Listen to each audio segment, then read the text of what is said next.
পবিত্রকারী শাবান মাস। রমাদান ইউকাফিরু বলেছেন, রমজান মাস হলো বান্দার গুনাহ মোচন করে বান্দাকে জান্নাতি বলে ঘোষণা করা হয়। সুবহানাল্লাহ। কিন্তু আমরা শাবান মাসকে মূল্যায়ন করি না। রাসূল সাল্লাল্লাহু আলাইহি ওয়াসাল্লাম হযরত আয়েশা রাদিয়াল্লাহু তাআলা আনহা থেকে বর্ণিত, নবী করিম সাল্লাল্লাহু আলাইহি ওয়াসাল্লাম শাবান মাস যখন আসতেন তিনি এমন ভাবে রোজা রাখা শুরু করে দিতেন। আয়েশা রাদিয়াল্লাহু তাআলা আনহা বলেন, রাসূলের রোজা রাখার স্টাইল দেখে, পদ্ধতি দেখে আমরা সবাই ধারণা করে দিতাম রাসূল সাল্লাল্লাহু আলাইহি ওয়াসাল্লাম বুঝি আর তিনি আর এই রোজা তিনি ছাড়বেন না।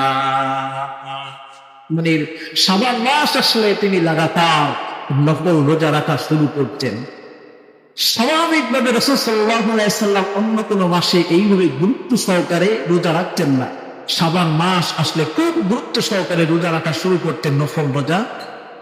রাসূল সাল্লাল্লাহু আলাইহি ওয়াসাল্লামের একজন প্রিয় সাহাবী যার নাম ওসামা ইবনে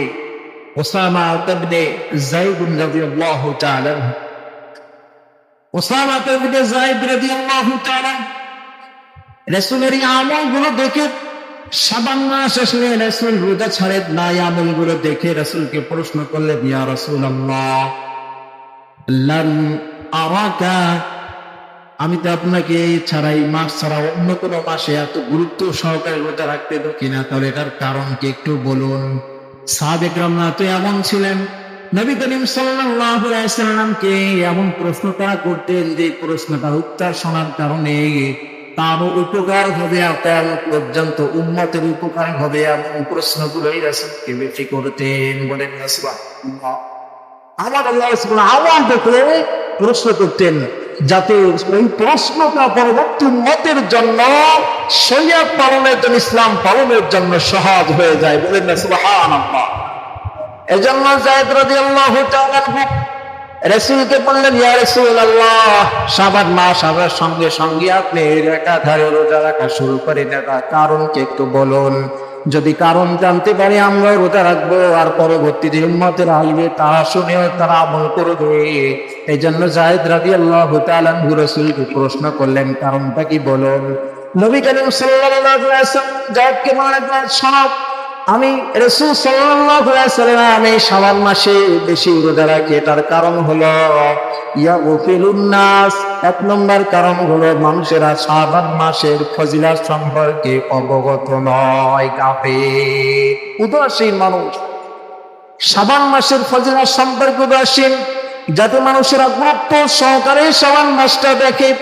এই জন্য শাবান মাসটাকে যেন গুরুত্ব সহকারে আমল করে মানুষগুলো গুনাহ ছেড়ে দেয়, আল্লাহকে পাওয়ার জন্য আমল শুরু করে দেয়। এই জন্য আমি রাসূল সাল্লাল্লাহু আলাইহি সাল্লাম শাবান মাস আসার সঙ্গে সঙ্গে আমল বেশি করতাম।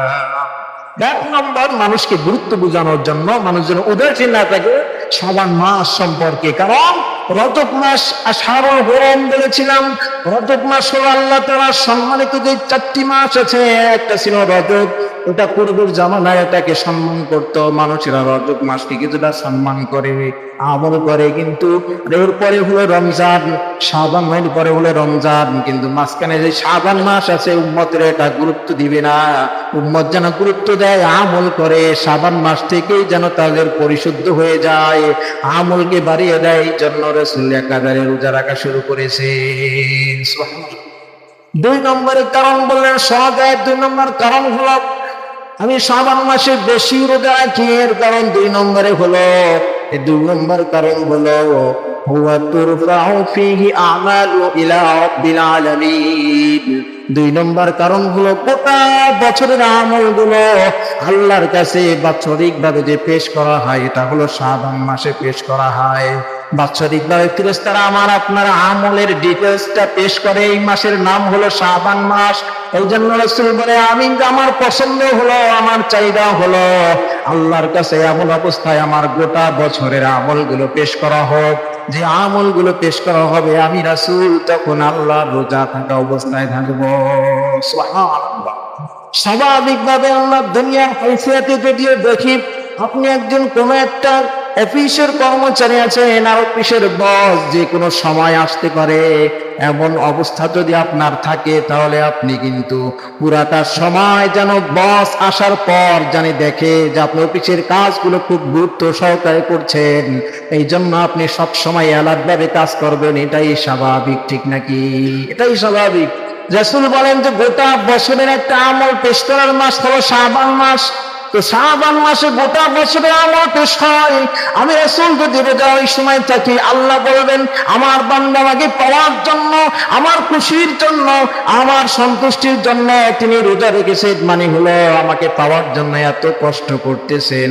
আল্লাহ রাব্বুল আলামিন এই আমলটা পাওয়ার কারণে আমার অবস্থা দেখে আরো বেশি খুশি হয়ে যাবেন। আর উম্মতকে শিক্ষা দেওয়ার জন্য রাসূল সাল্লাল্লাহু আলাইহি সাল্লাম বললেন, উম্মতেরা শোনো, পুরাটা বছরের আমল এই শাবান মাসে আল্লাহর কাছে পেশ করা হয়। তোমরাও রোজা রাখো, রোজা রাখা অবস্থায় যদি তোমার আমল আল্লাহর কাছে উঠে যায়, আল্লাহ যদি দেখে আমার বান্দা রোজা আছে, তার আমলগুলো চলে এসেছে, তাই রোজাদারের জন্য আল্লাহ তাআলা যে উজরাত দিয়েছেন, আল্লাহ তাআলা রোজাদার উজরাত হলো একমাত্র আল্লাহ তাআলার দিদার আর তার সন্তুষ্টি। বলেন না সুবহানাল্লাহ। এটা রাসূল রোজা রেখেছেন কারণ পুরো বছরে মানুষের আমল তিনটা ভাবে আল্লাহর কাছে পেশ করা হয়। কয়টা ভাবে বলেন? তিনটা ভাবে মানুষের আমল আল্লাহর কাছে পেশ করা হয়। একটা হলো বাৎসরিক, এটা হলো শাবান মাস। রাসূল সাল্লাল্লাহু আলাইহি সাল্লামের অন্য হাদিসে এসেছে, হযরতে আয়েশা রাদিয়াল্লাহু তাআলা আনহা থেকে বর্ণিত, নবী করিম সাল্লাল্লাহু আলাইহি সাল্লাম বলেছেন, বাৎসরিক ভাবে মালাকুল মাউতের কাছে আল্লাহ রাব্বুল আলামিন একটা বছরে যত মানুষ মৃত্যুবরণ করবে এদের পুরা ডিটেইলস এই শাবান মাসের যে কোনো একটা দিনে মালাকুল মাউতের হাতে ওই লিস্টটা আল্লাহ পাক সুপর্দ করে দেয়। তাহলে মানুষের মৃত্যুর ডিটেইলস, গত বছর আগামী বছর কারা কারা মৃত্যুবরণ করবে এদের একটা ডিটেইলস, সারা বছরের একটা হিসাব মালাকুল মাউতের হাতে তুলে দেওয়া হয় শাবান মাসে। এই জন্য রাসূল বলেছেন, আমার মৃত্যুর সংবাদ যদি আগামী বছর হয়ে যায় আর আমি যদি রোজা থাকা অবস্থায় মালাকুল মাউতের হাতে আমার লিস্টটা চলে আসে, তাহলে অবশ্যই অবশ্যই মালাকুল মাউত আমার উপরে ইহসান করবে, এটা আমি পছন্দ করি। সুবহানাল্লাহ। এই জন্য আমি রাসূল শাবান মাসে রোজা রাখি বেশি। কয়েকটা কারণ রাসূল বলেছেন। একটা হলো মৃত্যুর ফয়সালা, একটা বছরের যে মৃত্যুর ফয়সালা হয় এটা শাবান মাসে হয়, তো একটি কারণ। আরেকটি কারণ হলো পুরো বছরের আমল আল্লাহর কাছে পেশ করা হয় বাৎসরিকভাবে শাবান মাসে। কোন মাসে? শাবান মাসে। এটা একটি কারণ। তাহলে তিন ভাবে মানুষের আমল নামা আল্লাহর কাছে পেশ করা হয়। একটা হলো দৈনন্দিন, একটা কি বলেন? দৈনন্দিন পেশ করা হয়। হাদিসে এসেছে রাসূল সাল্লাল্লাহু আলাইহি সাল্লাম বলেন, দুই দল ফেরেশতা আল্লাহ পাক নিযুক্ত করেছেন, যারা সাদিকের সময় অর্থাৎ ফজরের সময় যারা আগমন করে একদল ফেরেশতা, এরা সারাটা দিন পর্যবেক্ষণ করে আপনার আমল নিয়ে আসরের পরে এরা রওনা হয়ে যায়। আসরের সময় আবার একদল ফেরেশতারা আসে, এরা সারাটা দিন আপনাকে পর্যবেক্ষণ করে ফজরের সময় আবার তারা আল্লাহর কাছে উঠে যায়। সুবহানাল্লাহ। এটা হলো দৈনন্দিন আমল পেশের সিস্টেম, আল্লাহর কাছে গিয়ে পেশ করে দৈনন্দিন। এই জন্য তো হাদিসে এসেছে রাসূল সাল্লাল্লাহু আলাইহি সাল্লাম বলেন, ইয়াবসুতু ইয়াদাহু বিন-নাহার, আল্লাহ রাব্বুল আলামিন দিনে তার হাতগুলো প্রশস্ত করে দিয়ে তার ক্ষমতার পাওয়ারটা প্রশস্ত করে দিয়ে আল্লাহ পাক বান্দাকে ডাকতে থাকে, ও আমার বান্দা কে আছো? রাতে তুমি অন্যায় করেছো, চুরি করেছো, জুলুম করেছো, জিনা করেছো, কে আছো রাতে অন্যায় করেছো, সারাটা দিনের ভিতরে আমার কাছে ক্ষমা চাও। আমি আল্লাহ পাক আমার ক্ষমার হাতটাকে বাড়িয়ে দিয়ে তোমার দিকে তাকিয়েছি, আমি আল্লাহ পাক তোমাকে মাফ করে দিব। সুবহানাল্লাহ। আবার রাতের কথা এসেছে বিল-লাইলের কথা এসেছে হাদিসে, রাত্রে আল্লাহ পাক তার ক্ষমার হাতটাকে প্রশস্ত করে দিয়ে বান্দাকে বারবার আল্লাহ পাক বলতে থাকে, ও বান্দা দিনে কে অন্যায় করেছো, আমার প্রতি জুলুম, তুমি নিজের প্রতি জুলুম করেছো, গুনাহ করে, শিরক করে নিজের প্রতি জুলুম করেছো, ভাই ভাইয়ের সাথে বিভেদ করে অন্যায় করেছো, আমার কাছে ক্ষমা চাও, আমি আল্লাহ পাক রব্বুল আলামিন তোমাকে মাফ করে দিব। সুবহানাল্লাহ। 3/24 ঘন্টা আল্লাহ পাক তার ক্ষমার দরজা উন্মুক্ত করে বান্দাকে ডাকতে থাকে। সুবহানাল্লাহ। বান্দাকে ডাকতে দেওয়ার দৈনন্দিন একটা আমল পেশ হয়। হাদিসে এসেছে সাপ্তাহিক ভাবেও মানুষের আমল আল্লাহর কাছে পেশ হয়। রাসূল করিম সাল্লাল্লাহু আলাইহি সাল্লাম সোমবার আর বৃহস্পতিবার রোজা রাখতেন। সোমবারে রোজা রাখার কারণ রাসূল বলেছে ওয়ালিদতু ফীহি, আমি এই সোমবারে জন্মগ্রহণ করেছি, এই জন্য শুকরিয়া স্বরূপ সোমবারে রোজা রাখি। আর বৃহস্পতিবার রোজা রাখার কারণ হলো বৃহস্পতিবার সাপ্তাহিক আমল আল্লাহর কাছে পেশ হয়। আর আমল যখন পেশ হবে, আমি যদি রোজা থাকা অবস্থায় থাকি, আমার আল্লাহ খুশি হয়ে যাবেন। এই জন্য বৃহস্পতিবার আমি রাসূল রোজা রাখি। সুবহানাল্লাহ। তাহলে বৃহস্পতিবার মানুষের আমল আল্লাহর কাছে পেশ হয়, সাপ্তাহিক আমল। আর বাৎসরিক একটা আমল পেশ হয়, সেই বাৎসরিক আমল যেই মাসে পেশ হয় আল্লাহর কাছে, এই মাসটার নাম হলো শাবান মাস। এই জন্য রাসূল শাবান মাস আসার সঙ্গে সঙ্গে তিনি বেশি বেশি রোজা রাখতেন। তাহলে আল্লাহর কাছে আমলের যেই মুহূর্ত বাৎসরিক আর সাপ্তাহিক এই দিনগুলোতে রাসূল কি রেখেছেন বলেন? রোজা রেখেছেন। আমাদের শাবান মাসে রোজা রাখা উচিত। শাবান মাসে রোজা, বাৎসরিক আর সাপ্তাহিক এই দিনগুলোতে রাসূল কি রেখেছেন বলেন? রোজা রেখেছেন। আমাদের শাবান মাসে রোজা রাখা উচিত। শাবান মাসে রোজা রাখলে অনেকগুলো ফায়দা হবে। অনেক সময় দেখবেন সারাটি বছর আমরা সারাটা দিন পানাহার করি, খাই, ইচ্ছা মতো খাই, খাবারের কোনো আমাদের হিসাব থাকে না। হঠাৎ রমজান মাস এসে গেছে, আপনি যদি রোজা রাখা শুরু করেন, দেখবেন শুরুর দিকে খুব একটা ক্লান্তি ভাব চলে আসে, ঠিক নেই? ক্লান্তি ভাব চলে আসে। তো রাসূল সাল্লাল্লাহু আলাইহি ওয়াসাল্লাম রজব মাস থেকে রমজান মাসের প্রস্তুতি শুরু করতেন। রজব মাসে কম রোজা রেখেছেন নফল, কিন্তু শাবান মাস আসলে তিনি গুরুত্ব সহকারে রোজা রেখেছেন, যাতে রমজান মাসে রোজা রাখতে যেন শারীরিকভাবে কোনো ক্লান্তি চলে না আসে। কারণ কোন জিনিসের অভ্যাস হয়ে গেলে ওই জিনিসটা যতই কঠিন হোক না কেন, অভ্যাস থাকার কারণে সেটা কঠিন মনে হবে না, ঠিক কিনা? সেটা কঠিন মনে হবে না। এই জন্য রাসূল শাবান মাস আসলে রোজা রাখতেন। রোজা রাখার কয়েকটি কারণ হাদিসে আসছে, যেগুলো আপনাদের সম্মুখে পেশ করলাম। রাসূল সাল্লাল্লাহু আলাইহি ওয়াসাল্লাম অন্য হাদিসে বলছেন, হযরত আনাস রাদিয়াল্লাহু তাআলা আনহু থেকে বর্ণিত, এই শাবান মাসকে কেন শাবান মাস বলা হয়? রাসূল সাল্লাল্লাহু আলাইহি ওয়াসাল্লাম সুম্মিয়া শাবানু লিআন্নাহু ইয়ানশাইবু ফীহি খায়রুন কাসীর। রাসূল সাল্লাল্লাহু আলাইহি ওয়াসাল্লাম বলেন, মুনশাইব মানে হলো ডালপালা ছড়ানো, এটাকে বলা হয় মুনশাইব। সেখান থেকে এসেছে শাবান।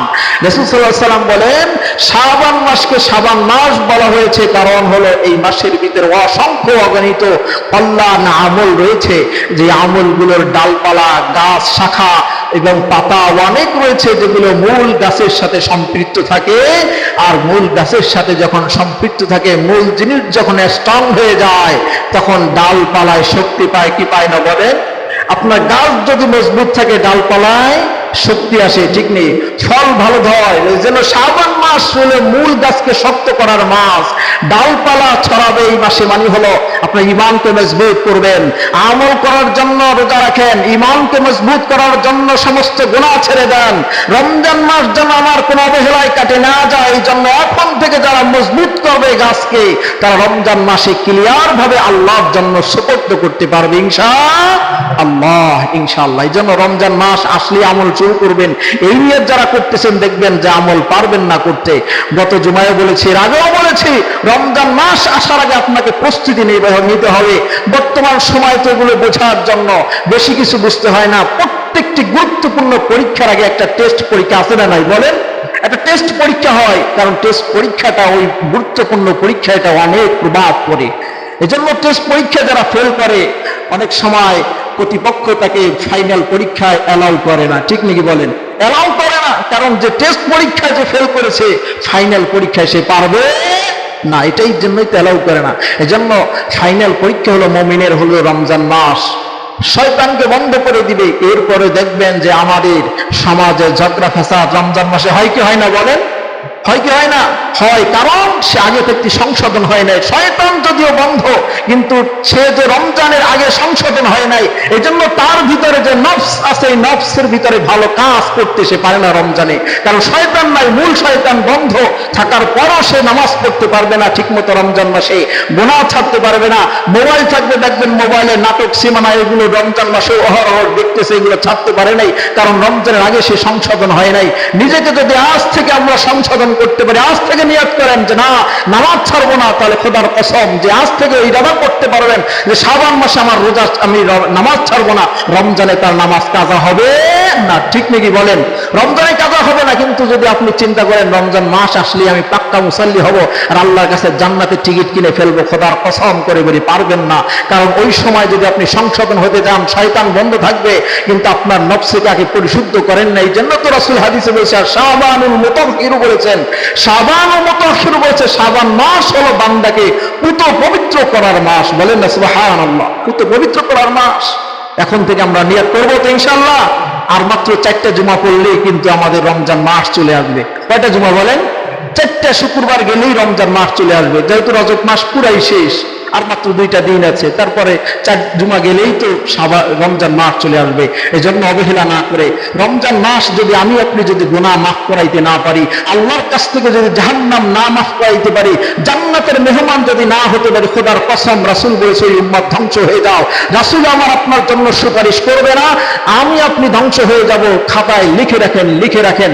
ওই জন্য রমজানকে কাজে লাগানোর জন্য এখন থেকে আমরা আমল শুরু করে দেব ইনশাআল্লাহ। আরেকটা বাড়ির জন্য ছোট্ট একটা আমল বলে দেই। রাসূল সাল্লাল্লাহু আলাইহি ওয়াসাল্লাম শাবান মাসের ফজিলত খুঁজতে গিয়ে একটা আমল পেয়েছি। হযরত আয়েশা রাদিয়াল্লাহু তাআলা আনহা বলেন যে আমাদের মা বোনদের অনেক সময় রমজানুল মুবারক মাসে তারা পুরাটা রোজা তারা রাখতে পারে না, সেটাই বড় ওজরের কারণে।